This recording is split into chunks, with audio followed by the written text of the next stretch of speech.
Welcome to கற்ற கற்பித்த channel. நிறைய பேர் படிக்கிறதுக்கு தான் மேம் எங்களுக்கு டெட்டு சயின்ஸ் ரொம்ப வேணும் அப்படின்னு கேட்டதுனால நாங்கள் ஆப்ஷன்ஸ் இல்லாமல் டேரெக்டாக கொஷின்ஸ் ஆன்சர் கொடுத்துடலாம், லாஸ்ட் டைம் ரிவிஷன் அப்படின்னு சொல்லி கேட்டிருந்தோம். அது மாதிரி எனக்கு டெக்ஸ்ட் பண்ண நிறைய பேர் மேம் 15 கொஷினுக்கு மேலே உயிரியல்லேருந்து தான் வருது, ஸோ அதனால எங்களுக்கு அதுலேருந்து ஒரு 500 கேள்விகளுக்கு மேலே எடுத்து கொடுங்கன்னு கேட்டிருக்கீங்க. ஸோ லாஸ்ட் இந்த 500 கொஷின்ஸ் உங்களுக்கு உயிரியல்லேருந்து பயாலஜிலேருந்து தான் கேட்டிருக்கோம். ஸோ முதல் கேள்வியை பார்த்துலாம். இந்த வீடியோக்கு நீங்கள் ஒன்று தான் பண்ண போகிறீங்க. வீடியோக்கு லைக் கொடுங்க. இந்த வீடியோ உங்களுக்கு யூஸ்ஃபுல்லாக இருந்துச்சுன்னா கமெண்ட் பாக்ஸில் எஸ்ன்னு கொடுங்க. எனக்கு வீடியோ பார்த்தலாம் படிக்க டைம் இல்லை, எனக்கு பிடிஎஃபாக கிடைச்சா நம்பர் நல்லாயிருக்கும் அப்படின்னு நினைக்கிறேன். இந்த வாட்ஸ்அப் நம்பருக்கு ஹாய்ன்னு சொல்லி பிடிஎஃப் வாங்கி படிச்சுக்கோங்க.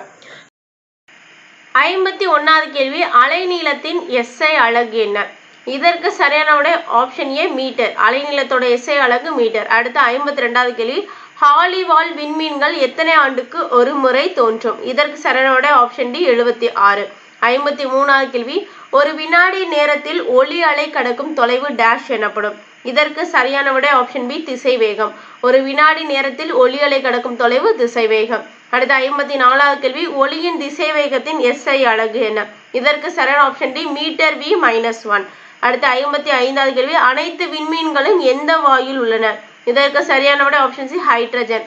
அனைத்து விண்மீன்களும் ஹைட்ரஜன் வாயுவில் இருக்கு. அடுத்து 56வது கேள்வி, அதிர்வடையும் பொருள் ஒரு நொடியில் ஏற்படுத்தும் அதிர்வுகளின் எண்ணிக்கையானது அதன் டேஷ் எனப்படும்.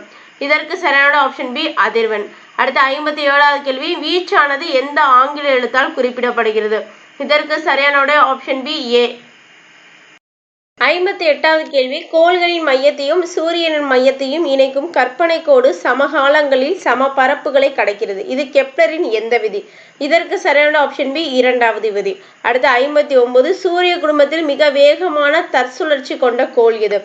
இதற்கு சரியான விடை ஆப்ஷன் வியாழன். ஆப்ஷன் ஏ வியாழன். சூரிய குடும்பத்தில் மிக வேகமான தற்சுழற்சி கொண்ட கோள் வியாழன். அடுத்து 60வது கேள்வி, வெப்பமான விண்மீன் எந்த நிறத்தில் காணப்படும்? இதற்கு சரியான விடை ஆப்ஷன் ஏ வெண்மை அல்லது நீலம். வெப்பமான விண்மீன் எந்த நிறத்தில் காணப்படும்? வெண்மை அல்லது நீலம். அடுத்து 61வது கேள்வி, ஒளியானது ஒரு ஊடகத்தின் வழியே செல்லும் போது அந்த ஊடகத்தின் துகள்கள் நடுநிலை புள்ளியிலிருந்து அடையும் பெரும இடப்பெயர்ச்சி டேஷ் எனப்படும். இதற்கு சரியான விடை ஆப்ஷன் ஏ வீச்சு. ஒளியானது ஒரு ஊடகத்தின் வழியே செல்லும் போது அந்த ஊடகத்தின் துகள்கள் நடுநிலை புள்ளியிலிருந்து அடையும் பெரும இடப்பெயர்ச்சி எனது வீச்சு. அடுத்து 62வது கேள்வி, வீச்சின் எஸ்ஐ அலகு என்ன? இதற்கு சரியான விடை ஆப்ஷன் ஏ மீட்டர். வீச்சோட எஸ்ஐ அலகு என்னது? மீட்டர். அடுத்து 63வது கேள்வி, பன்னாட்டு விண்வெளி மையம் பூமியின் தாழ்வான வட்டப்பாதையில் சுமார் எத்தனை தொலைவில் செயல்படுகிறது? இதற்கு சரியான ஆப்ஷன் சி 400 கிலோமீட்டர். பன்னாட்டு விண்வெளி மையம் பூமியின் தாழ்வான வட்டப்பாதையில் சுமார் 400 கிலோமீட்டர் தொலைவில் செயல்படுகிறது. அடுத்து 64வது கேள்வி, செவ்வாய் எத்தனை துணைக்கோள்களை கொண்டுள்ளது? இதற்கு சரியான ஆப்ஷன் ஏ 2. செவ்வாய் 2 துணைக்கோள்கள் இருந்ததுக்கு அது டீமோஸ் போபோஸ் அப்படின்ற 2 துணைக்கோள்கள். அடுத்து 65வது கேள்வி, குளிர்வான விண்மீன்கள் எந்த நிறத்தில் தோன்றும்? இதற்கு சரியான ஆப்ஷன் சி ஆரஞ்சு அல்லது சிவப்பு. குளிர்வான விண்மீன்கள் எந்த நிறத்தில் தோன்றும்? ஆரஞ்சு அல்லது சிவப்பு. 66வது கேள்வி, சரியான கூற்று எதுன்னு கேட்டிருக்காங்க. இதற்கு சரியான ஆப்ஷன் பி தான் சரியான கூற்று. என்னன்னு பார்த்தோம்னா, ஊடகத்தில் உள்ள துகள்கள் நெருக்கமும் நெகிழ்ச்சியும் அடையும் போதுதான் அதன் வழியே ஒளி அலைகள் செல்ல முடியாது. ஸோ இதுதான் கரெக்டான கூற்று.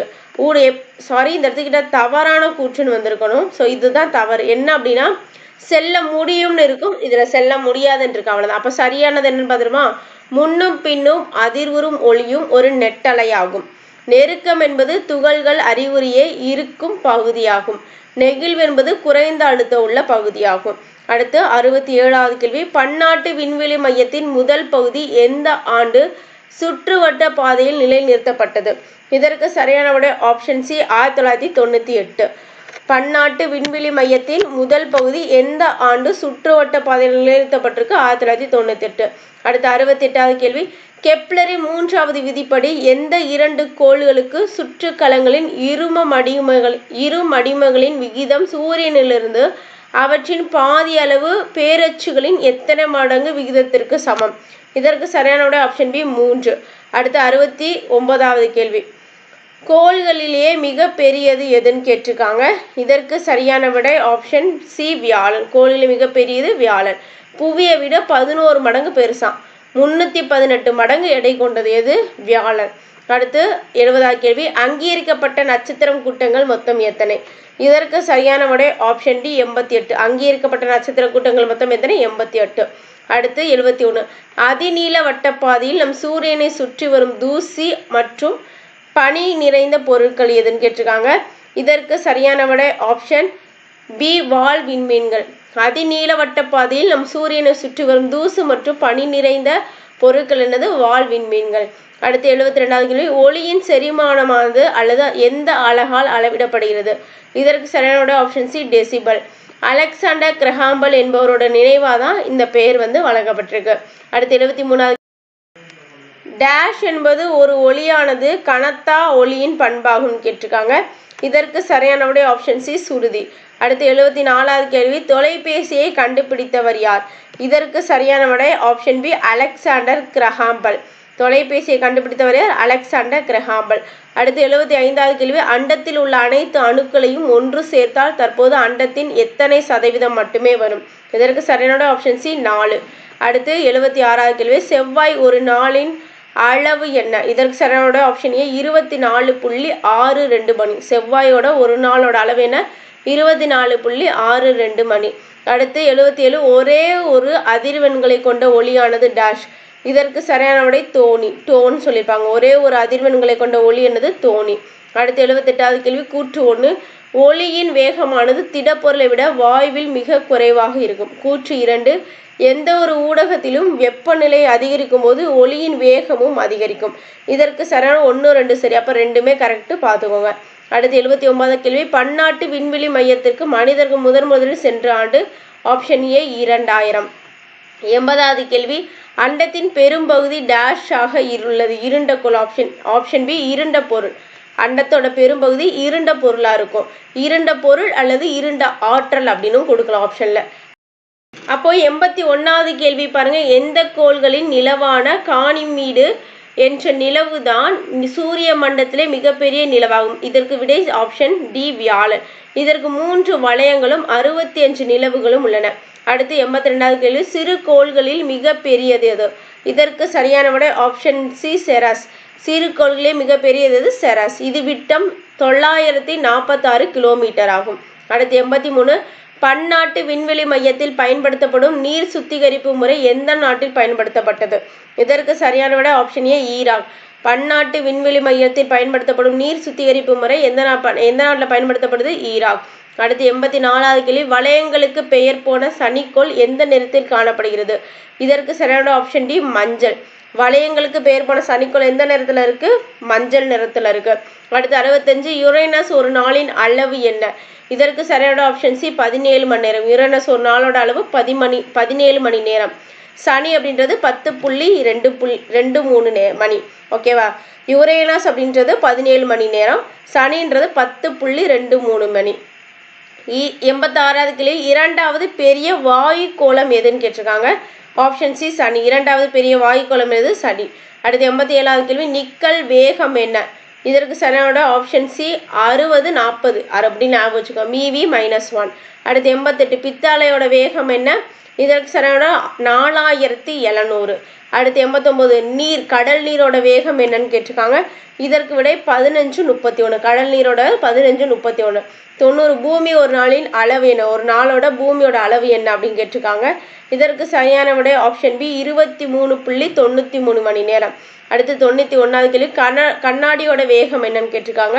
இதற்கு சரியான ஆப்ஷன் ஏ 3980. கண்ணாடியோட வேகம் 3980. அடுத்து 92வது கேள்வி கூற்று 1 அதிர்வானது முன்னோக்கி செல்கின்றது. கூற்று 2 இவ்வாறு முன்னோக்கி செல்லும் அதிர்வே அலை அப்படின்னு சொல்லியிருக்காங்க. இதுக்கு சரியான விடை ஆப்ஷன் ஏ கூற்று 1 மற்றும் 2 சரி. அடுத்து 93வது கேள்வி கீழ்கண்டவற்றுள் ஒளி அலைகள் பரவுதல் பற்றி தவறானது எது? இதற்கு விடை பார்த்தரலாமா? இதற்கு 1 மட்டும் சரி. என்னன்னா ஒளி அலைகள் பரவுவதற்கு காற்று நீர் எஃகு போன்ற பொருட்கள் தேவை. கரெக்டு. இது ஒளி அலைகள் வெற்றிடத்தில் பரவ முடியும்னு கொடுத்துருக்கு. அதுதான் தப்பு. அடுத்து 94வது கேள்வி சனியில் குறைந்தபட்சம் எத்தனை நிலவுகள் இருக்கு? இதற்கு சரியான ஆப்ஷன் பி 60 நிலவுகள் இருக்கு. 95 செவ்வாய் ஒரு நாளோட அளவு என்ன? இதற்கு சரியான ஆப்ஷன் டி 24.63 மணி நேரம். செவ்வாயோட ஒரு நாள் 24.63. அடுத்து 96 A என்ற சூரியனை சுற்றி வர எடுத்துக்கொள்ளும் சுழற்சி நேரம் B என்ற கோளை விட 8 மடங்கு அதிகம் எனில் கோள் Aவின் தூரம் கோள் Bயின் தூரம் விட எத்தனை மடங்கு அதிகம்னு கேட்டிருக்காங்க. இதற்கு சரியான option B 4. Option A 4. A என்ற கோள் சூரியனை எடுத்துக்கொள்ளும் நேரம் சுழற்சி நேரம் B என்ற கோளை விட 8 மடங்கு அதிகம் அப்படின்னா கோள் Aவின் தூரம் கோள் Bயின் தூரம் விட எத்தனை மடங்கு? 4 மடங்கு அதிகம். அடுத்து 97 இவற்றில் எது வெளிப்புற சூரிய மண்டலத்தில் உள்ள கோள் அல்ல? இதற்கு சரியான ஆப்ஷன் A புதன். அப்போ சனி, யுரேனஸ், நெப்டியூன்றது வெளிப்புற கோள்கள். அடுத்து 98 பன்னாட்டு விண்வெளி மையத்தை இயக்கவும் பராமரிக்கவும் எத்தனை நாடுகள் பணியாற்றுகின்றன? இதற்கு சரியான ஆப்ஷன் C 16. பன்னாட்டு விண்வெளி மையத்தை இயக்கவும் பராமரிக்கவும் 16 நாடுகள் பயன்படுது. அடுத்து 99 சிறுகோள்கள் எந்த கோளுக்கு இடையே காணப்படுகிறது? இதற்கு சரியான விடை ஆப்ஷன் C செவ்வாய்க்கும் வெள்ளிக்கும் இடையில தான் அந்த சிறுகோள்கள் காணப்படுது. அடுத்து 100வது கேள்வி நெப்டியூன் ஒரே நாளின் அளவு என்ன? இதற்கு சரியான விடை ஆப்ஷன் D 18 மணி நேரம்.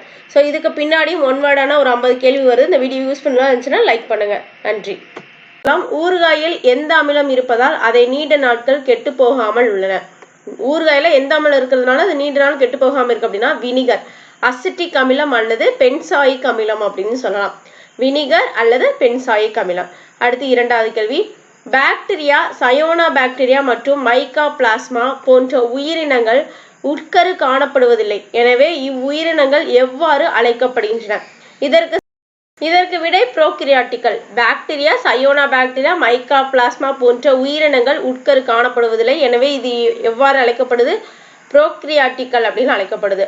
அடுத்து 3வது கேள்வி தாவரங்கள் மற்றும் விலங்குகளின் சவ்வினால் குழப்பப்பட்ட தெளிவான உட்கரு காணப்படுகிறது. இந்த உயிரினங்கள் எவ்வாறு அழைக்கப்படுகின்றன?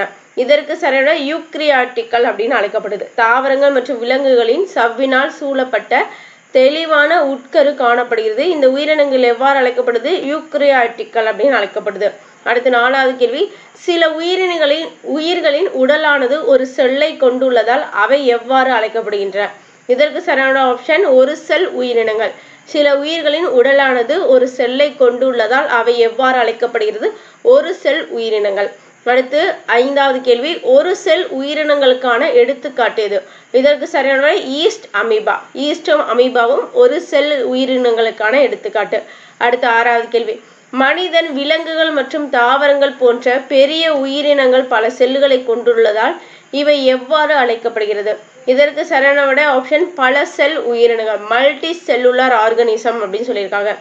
மனிதன், விலங்குகள் மற்றும் தாவரங்கள் போன்ற பெரிய உயிரினங்கள் பல செல்லுகளை கொண்டுள்ளதால் இது எவ்வாறு அழைக்கப்படுகிறது? பல செல் உயிரினங்கள். அடுத்து 7வது கேள்வி டேஷ் என்பது உயிரினங்களின் அமைப்பு மற்றும் செயல் அலகாகும். இதற்கு சரியான ஆப்ஷன் செல்.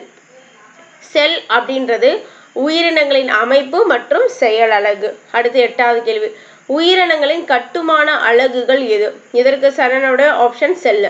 உயிரினங்களின் கட்டுமான அலகுகள் எது? செல். அடுத்து 9வது கேள்வி செல்லுகளை பற்றி படிக்கிற பாடப்பிரிவு எதுன்னு கேட்டிருக்காங்க. இது செல் உயிரியல். செல்களை பற்றி படிக்கிற பாடப்பிரிவு எது? செல் உயிரியல். அடுத்து 10வது கேள்வி செல்கள் சவ்வினால் சூழப்பட்ட டேஷ் கொண்டுள்ளன. இதற்கு விடை சைட்டோபிளாசத்தை. செல்லுகள் சவ்வினால் சூழப்பட்ட சைட்டோபிளாசத்தை கொண்டுள்ளன. அடுத்து 11வது கேள்வி செல்லின் மையத்தில் எந்த வடிவ உட்கரு காணப்படுகிறது? இதற்கு விடை கோள வடிவம். செல்லோட மையத்துல கோள வடிவ உட்கரு இருக்கு. அடுத்து 12வது கேள்வி விலங்குகளின் செல்களின் அளவு டேஷ் என்ற அலகால் அளக்கப்படுகிறது. இதற்கு சரியான விடை மைக்ரான். மைக்ரான் அப்படின்றதான் விலங்குகளோட செல்லோட அளவு. அடுத்து 13வது கேள்வி 1 மைக்ரான் அப்படின்றது என்னன்னு கேட்டிருக்காங்க. ஸோ 1/1,00,000ன்றதான் 1,00,000 10 லட்சம். ஒரு மைக்ரான் அப்படின்றது 1/10,00,000 நோட் பண்ணிக்கோங்க. அடுத்து 14வது கேள்வி செல்களின் சராசரி அளவு டேஷ் முதல் டேஷ் மைக்ரான் விட்டம் வரை வேறுபடுகிறது. இதற்கு சரியான 0.5லேருந்து 20 வரைக்கும் செல்களோட சராசரி மாறுபடுது. அடுத்து 15வது கேள்வி ஒரு டேஷ் செல்லின் அளவில் மிக சிறியதாக இருக்கும். பாக்டீரியா தான் செல்லோட அளவுல மிக சிறிசா இருக்கு. 16வது கேள்வி மனித உடலில் மிக சிறிய செல் எது? இரத்த சிவப்பணுக்கள். மனுஷ உடம்புல மிக சிறிய செல் எது? இரத்த சிவப்பணுக்கள். அடுத்து 17வது கேள்வி மிக நீண்ட செல் 90 முதல் 100 சென்டிமீட்டர் வரை நீளம் கொண்ட செல் எது? இதற்கு சரியான நரம்பு செல். மிக நீண்ட செல் 90லேருந்து 100 வரை சென்டிமீட்டர் வரைக்கும் நீளம் கொண்ட செல் இது நரம்பு செல். அடுத்த 18வது கேள்வி, நமது உடலானது எந்த ஒற்றை செல்லிலிருந்து உருவாக்கப்படுகிறது? இதற்கு சரியான ஆப்ஷன் கருமுட்டை, சைக்கோட் அப்படின்னு சொல்லியிருக்காங்க. நமது உடலானது கருமுட்டை ஒற்றை செல்லிருந்து உருவாக்கப்படுது. அடுத்து 19வது கேள்வி, டேஸ் அளவுடைய மைக்கோபிளாஸ்மாவே மிக சிறிய பாக்டீரியா அப்படின்னு கேட்டிருக்காங்க. 0.001 அளவுடைய மைக்கோபிளாஸ்மா தான் மிக சிறிய பாக்டீரியா.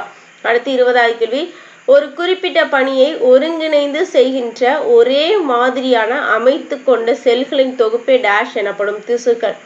ஒரு குறிப்பிட்ட பணியை ஒருங்கிணைத்து செய்கின்ற ஒரே மாதிரியான அமைத்து கொண்ட செல்களோட தொகுப்பு தான் திசுக்கள். திசுக்கள் எத்தனை வகைப்படும்? 2 வகைப்படும். அதென்ன? எளிய திசுக்கள், கூட்டு திசுக்கள் அப்படின்னு சொல்லியிருக்காங்க. அடுத்து 22வது கேள்வி, எளிய திசுக்களின் எடுத்துக்காட்டு என்ன? இதற்கு சரியான விடை சுரப்பி எபித்தீலியம் திசு. எளிய திசுக்களோட எடுத்துக்காட்டு என்ன? சுரப்பி எபித்தீலியம் திசு. எளிய திசு அப்படின்னா என்னன்னா ஒரே வகையான செல்லுகளால் ஆனதுதான் இந்த எளிய திசு. அடுத்து கூட்டு திசுகளுக்கு எடுத்துக்காட்டு என்னன்னு பார்க்குறோம். வறட்சியான தோலில் உள்ள திசுக்கள் வந்து கூட்டு திசுன்னு சொல்லியிருக்காங்க. அப்போ கூட்டு திசு அப்படின்னா வெவ்வேறு வகையான செல்லுகள். ஒரே மாதிரி செல்லுகள் இருந்துச்சு அப்படின்னா அது எளிய திசு. வெவ்வேறு வகையான செல்லுகள் இருந்துச்சு அப்படின்னா கூட்டு திசு. அடுத்து 24வது கேள்வி, அமைப்பு மற்றும் பணியை பொறுத்து திசுக்கள் எத்தனை வகைப்படும்? இதற்கு விட ஆப்ஷன் 4.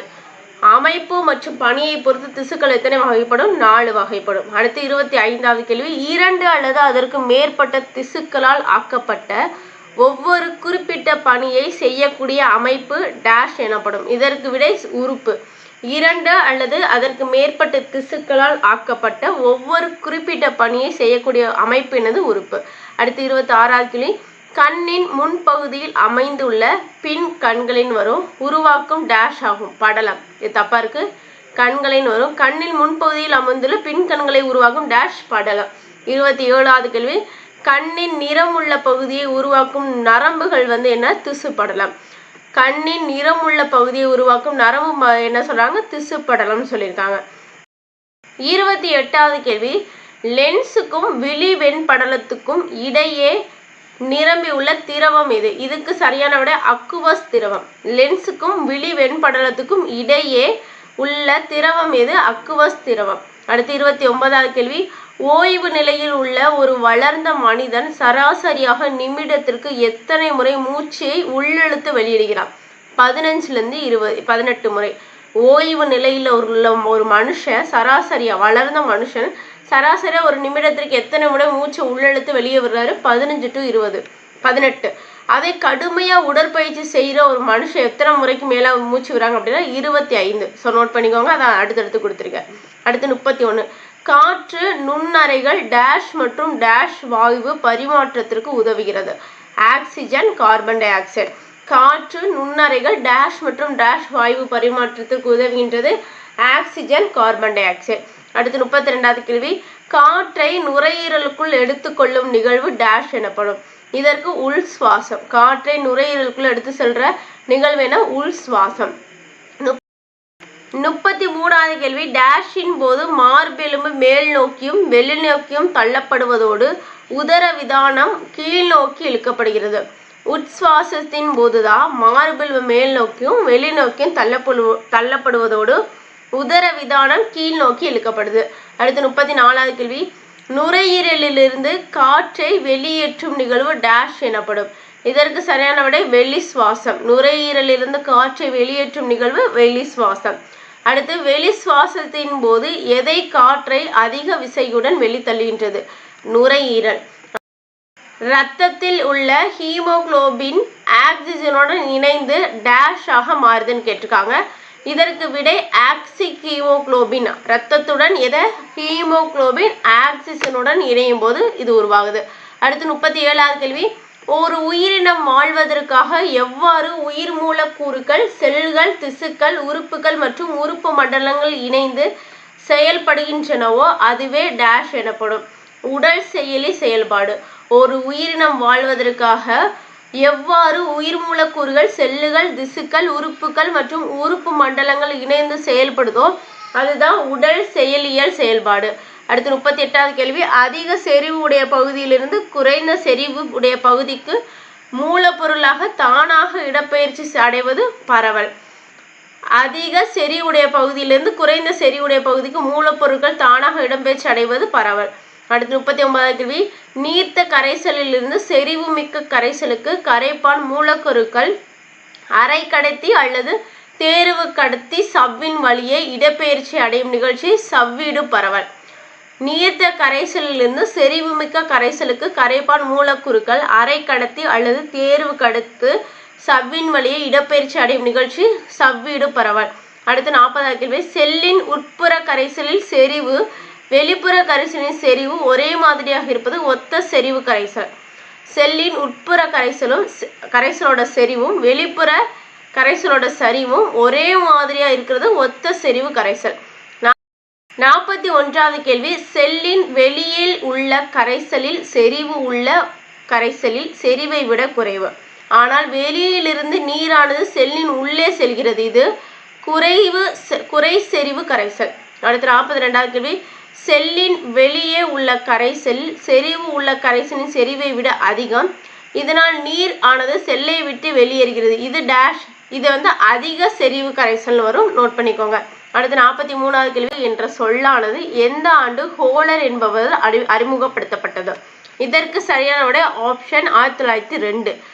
44வது கேள்வி, ஒரு உயிரியலானது அதன் உடலின் நீர் சமநிலையை ஒழுங்குபடுத்தி அதன் தன்னிலை காத்தலை பராமரிக்கும் செயலே டேஷ் எனப்படும். ஊடு பரவல் ஒழுங்குபாடு. 45, ஊடு கலப்பு ஒழுங்குபாடை ஊடு பரவல் வரும். ஊடு பரவல் ஒழுங்குபாட்டை பொறுத்து உயிரினங்கள் எத்தனை வகைகளாக பிரிக்கப்படுகிறது? 2. ஊடுகலப்பு ஒருங்கமைப்பான்கள், ஊடுகலப்பு ஒருங்கமைப்பான்கள், வான்கள் பான்கள்னு பிரிச்சிருக்காங்க. ஓகேவா? அடுத்து 46வது கேள்வி, செல்லுக்கு தேவையான ஆற்றலை அளிக்கும் வகையில் உயிரினங்கள் குளுக்கோஸை உடைத்து ஆற்றலை வெளியிடும் செயலை டேஷ் எனப்படும். இதற்கு செல் சுவாசம். அடுத்து செல் சுவாசம் எத்தனை வகைப்படும்? இதற்கு 2 வகைப்படும். ஒன்று காற்றுள்ள சுவாசம், இன்னொன்று காற்றில்லா சுவாசம். அடுத்து 48வது கேள்வி, உயிரினங்கள் தொடர்ந்து வாழ்வதற்கு தேவையான அனைத்து வேதி வினைகளின் தொகுப்பே டேஷ் எனப்படும். வளர்சிதை மாற்றம். உயிரினங்கள் தொடர்ந்து வாழ்வதற்கு தேவையான அனைத்து வேதி வினைகளின் தொகுப்பு வளர்சிதை மாற்றம். டேஷ் என்ற சொல்லானது உணவுப் பொருட்களை உடைத்து அவற்றை ஆற்றலாக செல்லிற்கு தேவையான பொருட்களாகவும் கழிவு பொருட்களாக மாற்றும் நிகழ்ச்சி என்று பொருள் பயன்படுத்தப்படுகிறது. வளர்சிதை மாற்றம். அடுத்து 50வது கேள்வி, காற்றுள்ள சுவாசமானது காற்றில்லா சுவாசத்தினை விட எத்தனை மடங்கு அதிக ஆற்றலை ஒரே அளவு குளுக்கோஸிலிருந்து பெறப்படுகிறது? 19 மடங்கு.